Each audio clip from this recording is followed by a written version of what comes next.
In the end, the Empire feared shadows more than armies. I was only a low-level data archivist stationed in the core systems, but I watched as the whispers spread, never sure if I was the first to notice or the last. It began with innocuous corrections to the historical logs. A general's victory recast as a tactical error, a treaty's signature erased from official memory. The changes were subtle, insidious, and when I tried to report them, my message was rerouted, then lost. No alarms, no questions, just a creeping sense that what we remembered was not what had been. The stories came next, rumors seeded in the break rooms and maintenance decks, always the sort that made you doubt what you'd seen with your own eyes. The Empress's dreams, it was said, turned restless. Her closest advisors began to wake screaming, clutching at snatches of forgotten promises.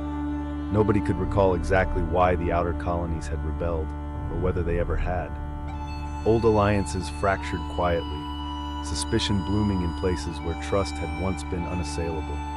We told ourselves it was just the stress of war, the cost of power, but I could feel the memory of the Empire itself unspooling, thread by delicate thread. By the time the fleet failed to answer a distress call from the heliotrope sector, panic had become our only constant. Whole systems went silent, not from attack, but from uncertainty. Governors paralyzed by conflicting orders, soldiers doubting their cause, citizens unable to remember why the Empire mattered. I heard colleagues recite mantras to anchor themselves, clutching at childhood recollections like lifelines, but even those began to fray. It was as if the Empire's story had been overwritten, not with violence or decree, but with the absence of certainty, a deliberate surgical forgetting. I never learned the architect's name. Perhaps no one will. All that remains is a hollow crown, ruling over a populace haunted by the suspicion that nothing they believe is true.